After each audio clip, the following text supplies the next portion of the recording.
बच्चों last turn पर हम लोगों ने इंटरमीडिएट में क्या पढ़ा था? हम लोगों ने डिस्कस किया था कार्बोक्सिलिक एसिड। तो कार्बोक्सिलिक एसिड के प्रोसेस में चल रहे हैं। कल हम लोगों ने कार्बोक्सिलिक एसिड डिस्कस किया था और रिवीजन के प्रक्रम में अल्टरनेट में हम लोग रिवाइज कर रहे हैं और आगे भी बढ़ते जा रहे हैं। कार्बोक्सिलिक एसिड में आगे भी बढ़ेंगे और जो हाफ ईयरली एग्जामिनेशन होने वाले हैं उसमें हम लोग हैलो एल्केन और हैलो एरीन्स का रिवीजन भी करेंगे। तो हैलो एल्केन और हैलो एरीन्स में रिवीजन के अंतर्गत लास्ट टर्म पर हैलो एल्केन और हैलो एरीन्स के बारे में डिस्कस किया था। इनके अलग अलग जो टाइप्स होते हैं और उनका नॉमेनक्लेचर, नामकरण की पद्धति, इस सब को हम लोगों ने डिस्कस किया था। उसी के आगे आज हम लोग डिस्कस करेंगे आइसोमेरिज्म के बारे में। आइसोमेरिज्म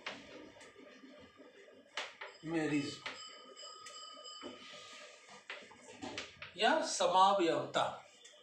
आइसोमेरिज्म या समावयवता। तो आइसोमेरिज्म या समावयवता क्या होती है? जिनमें यौगिकों के कंपाउंड्स के मॉलिक्यूलर फार्मूला, अणुसूत्र समान होता है लेकिन स्ट्रक्चरल फार्मूला, संरचना सूत्र भिन्न होता है। उसे हम लोग क्या कहते हैं? आइसोमर कहते हैं, समायवी कहते हैं और उनके इस गुण को समावयवता कहते हैं, आइसोमेरिज्म कहते हैं। तो जो हैलो एल्केन्स होते हैं, हैलो एरीन्स होते हैं, इनमें 3 प्रकार की समावयवता पाई जाती है। नंबर 1 चेन आइसोमेरिज्म या श्रृंखला समावयवता।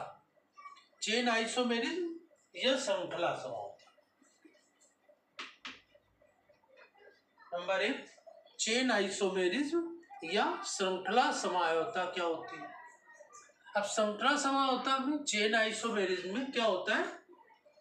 इनमें जो कार्बन की चेन होती है, कार्बन की जो श्रृंखला होती है, उसमें परिवर्तन हो जाता है। इसी को हम लोग कहते हैं चेन आइसोमेरिज्म या श्रृंखला समावयवता। समावयवता या आइसोमेरिज्म क्या होती है? 2 सूत्रों की, 2 यौगिकों की तुलना होती है। ठीक है ना? तो चेन आइसोमेरिज्म इसमें होती है, तो उसको देखते हैं। तो चेन आइसोमेरिज्म जैसे कि ये CH3 CH2 CH2 CH2 Cl, ठीक है ना? ये क्या है? क्लोरोब्यूटेन। 4 कार्बन है, ब्यूटेन, क्लोरीन लगा है, तो क्लोरोब्यूटेन। अब इसका दूसरा समायोगी क्या होगा देखेंगे इधर, जैसे कि CH3 CH CH2 Cl और एक ब्रांच यहां पर लगा देंगे, ये CH3। तो ये क्या हो गया? यहां से काउंट करेंगे तो 2 मेथिल 1 क्लोरो 2 मेथिल प्रोपेन। ठीक है ना? ये इसका समायोगी। देखो चेन इसमें बदल गई, तो इसको कहते हैं श्रृंखला समावयवता या चेन आइसोमेरिज्म। तो हैलो एल्केन्स में ये चेन आइसोमेरिज्म या श्रृंखला समावयवता पाई जाती है। ठीक है ना? तो ये क्या है? क्लोरोब्यूटेन। और ये क्या है? 1 क्लोरो 2 मेथिल प्रोपेन। 3 कार्बन है, प्रोपेन। तो ये चेन आइसोमेरिज्म या श्रृंखला समावयवता। तो हैलो एल्केन्स में चेन आइसोमेरिज्म या श्रृंखला समावयवता पाई जाती है। दूसरा इसमें है पोजीशन आइसोमेरिज्म।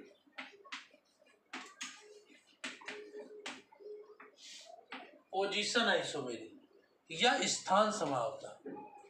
तो पोजीशन आइसोमेरिज्म या स्थान समावयवता क्या होती है? जिसमें कि क्लोरीन का जो स्थान है उसमें परिवर्तन हो जाएगा। क्लोरीन की जो पोजीशन है उसमें परिवर्तन हो जाएगा। इसी को हम स्थान समावयवता या पोजीशन आइसोमेरिज्म कहेंगे। जैसे कि ये CH3 CH2 CH2 CH2 Cl, ठीक है ना। तो ये क्या है, चार कार्बन है, 1 2 3 4, तो क्लोरोब्यूटेन। अब इसका समायोगी कौन होगा, देखिए इसमें तो CH3 CH CH2 CH3 और क्लोरीन को लगा देंगे यहाँ पर, ठीक है ना। क्लोरीन की पोजीशन बदल गई, स्थान परिवर्तित हो गया, तो क्लोरीन के स्थान बदल गया, तो ये क्या है, क्लोरोब्यूटेन, और ये क्या हो गया, 2 क्लोरोब्यूटेन। ये है 1 क्लोरोब्यूटेन और ये क्या है, 2 क्लोरोब्यूटेन। तो स्थान समानता, जो फंक्शनल ग्रुप है हैलोजन है उसका स्थान बदल गया, तो ये पोजीशन आइसोमेरिक। तो हैलो एल्केन्स में चेन आइसोमेरिक या श्रृंखला समानता पाई जाती है, और पोजीशन आइसोमेरिज्म या स्थान समानता पाई जाती है, 2। और तीसरी है इसमें ऑप्टिकल आइसोमेरिज्म या प्रकाशिक समानता, ऑप्टिकल आइसोमेरिज्म या प्रकाशिक समानता। ऑप्टिकल या प्रकाशिक समानता, प्रकाशिक समानता में क्या होता है कि दो जो यौगिक होते हैं, जो एक दूसरे के समायोगी या आइसोमर होते हैं, उसमें एक को हम कहते हैं डी रूप और एक को कहते हैं एल रूप। प्रकाशिक समायोगी यौगिक क्या होते हैं, जो समतल ध्रुवित प्रकाश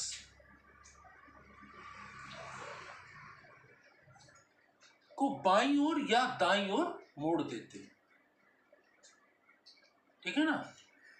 जैसे जो सामान्य लाइट होती है उसकी प्रकाश की किरणें चारों तरफ फैलती है, विभिन्न तलों में गति करती है, और जो पोलराइज्ड लाइट होती है वो एक ही तल में गति करती है। तो जो ऑप्टिकल आइसोमेरिज्म होते हैं, ऑप्टिकल आइसोमर होते हैं, वो पोलराइज्ड लाइट को लेफ्ट या राइट टर्न कर देते हैं, पोलराइज्ड लाइट या ध्रुवित प्रकाश को दाईं ओर या बाईं ओर टर्न कर देते हैं, ठीक है ना। तो इस प्रकार से इसमें जैसे ये कार्बन है और इसमें यहाँ पर CH3 C2H5 और H और Cl, ठीक है ना। ये इसमें इधर इसमें कम अणुभार वाले से अधिक अणुभार वाले की ओर टर्न होगा, और दूसरा इसमें ये होगा, ये क्या होगा, CH3 C2H5 और इसकी पोजीशन बदल जाएगी, ये H और Cl, ये इधर से इधर टर्न, तो ये राइट हैंड साइड में टर्न कर रहा है, तो ये D फॉर्म होगा और ये L फॉर्म होगा, ये D फॉर्म और ये L फॉर्म। D फॉर्म मतलब कि ये पोलराइज्ड लाइट को, समतल ध्रुवित प्रकाश को दाईं ओर मोड़ेगा, और इसमें ये L रूप है, तो ये को क्या कहते हैं, ये समतल ध्रुवित प्रकाश को, पोलराइज्ड लाइट को बाईं तरफ टर्न करेगा। तो ये D और L रूप होते हैं प्रकाशिक समायोगी यौगिक में, जो समतल ध्रुवित प्रकाश को, पोलराइज्ड लाइट को लेफ्ट या राइट टर्न करते हैं। तो ये दो एक दूसरे के आइसोमर होते हैं, डी रूप L रूप, ये दोनों एक दूसरे के प्रतिबिंब रूप होते हैं, मिरर फॉर्म होते हैं, ठीक है ना। तो इस प्रकार से जो हैलो एल्केन्स होते हैं उनमें 3 प्रकार की समावयवता पाई जाती है। चेन आइसोमेरिज्म, दूसरी है इस पोजीशन आइसोमेरिज्म या स्थान समावयवता, और तीसरी है ऑप्टिकल आइसोमेरिज्म या प्रकाशिक समावयवता। तो 3 प्रकार की समावयवता इसमें पाई जाती है, किसमें, हैलो एल्केन्स में, ठीक है ना। तो इस प्रकार से हैलो एल्केन्स में कितने प्रकार की समावयवता या आइसोमेरिज्म पाई जाती है, चेन, पोजीशन एंड ऑप्टिकल। और इसके पश्चात अब आगे पढ़ेंगे इसमें कि जो हैलो एल्केन्स होते हैं उनका निर्माण किन किन विधियों से किया जाता है, कैसे कैसे उसको बना सकते हैं, उसकी विरचन की विधियां, प्रिपरेशन मेथड, कैसे इनको बनाया जाता है, ठीक है ना। तो इसको बनाने के लिए प्रिपरेशन मेथड में जो टर्सरी ब्यूटिल अल्कोहल है, सबसे पहले नंबर 1 पर टर्सरी ब्यूटिल अल्कोहल की क्रिया रिएक्शन हाइड्रोक्लोरिक एसिड से करा दें तो टर्सरी ब्यूटिल क्लोराइड मतलब हैलो एल्केन प्राप्त हो जाता है। तो टर्सरी ब्यूटिल अल्कोहल क्या होता है, टर्सरी CH3 का होल थ्राइस, ये क्या होता है टर्सरी, ठीक है ना। टर्सरी मतलब टर्सरी में 3, तो CH3 का whole thrice tertiary butyl alcohol. Tertiary मतलब 3 और ब्यूटिल का मतलब 4 कार्बन, 3 कार्बन ये और 1 कार्बन ये, अल्कोहल OH। तो टर्सरी ब्यूटिल अल्कोहल की जो रिएक्शन है वो किससे करा देते हैं, डाइल्यूट HCl से, हाइड्रोक्लोरिक अम्ल से। सिंपल नॉर्मल टेम्परेचर क्या होता है इसमें, ये OH और H मिलके क्या बना लेंगे इसमें, ये वाटर मॉलिक्यूल, और Cl यहां जुड़ जाएगा तो क्या बन जाएगा, CH3 का होल थ्राइस कार्बन और Cl प्लस H2, तो ये क्या हो गया टर्सरी ब्यूटिल क्लोराइड, ये टर्सरी ब्यूटिल अल्कोहल। तो टर्सरी ब्यूटिल अल्कोहल की क्रिया हाइड्रोक्लोरिक अम्ल से कराते हैं, HCl से कराते हैं, तो टर्सरी ब्यूटिल क्लोराइड प्राप्त हो जाता है, टर्सरी ब्यूटिल क्लोराइड। तो नंबर 1 पर हैलो एल्केन्स कैसे प्राप्त होते हैं, तो पहला पढ़ा टर्सरी ब्यूटिल अल्कोहल से टर्सरी ब्यूटिल क्लोराइड कैसे प्राप्त होता है। और इसके पश्चात नेक्स्ट इसमें देखेंगे, तो पहला टर्सरी ब्यूटिल अल्कोहल से टर्सरी ब्यूटिल क्लोराइड। इसके पश्चात नेक्स्ट इसमें देखेंगे जो फास्फोरस पेंटाक्लोराइड की क्रिया, फास्फोरस पेंटाक्लोराइड की रिएक्शन अल्कोहल से करा देते हैं, ठीक है ना। तो जैसे कि C2H5OH एथिल अल्कोहल की क्रिया किससे करा देते हैं, फास्फोरस पेंटाक्लोराइड PCl5 से, ठीक है ना, किससे बना देते हैं PCl5 से। तो इसमें क्या प्राप्त हो जाता है, हैलो एल्केन। तो यहाँ पर ये C2H5 है तो ये Cl से क्या बन जाएगा, C2H5Cl बन जाएगा प्लस POCl3 प्राप्त हो जाएगा, ठीक है ना, POCl3, ठीक है ना, ये प्राप्त हो जाता है। और साथ में क्या बन जाएगा, ये H बचेगा और एक Cl जुड़ जाएगा तो ये HCl बन जाएगा। तो अल्कोहल की रिएक्शन हाइड्रोक्लोरिक अम्ल से कराते हैं, जैसे टर्सरी ब्यूटिल अल्कोहल की कराएं हाइड्रोक्लोरिक एसिड से, तो क्या बन गया haloalkane, tertiary butyl chloride बन गया।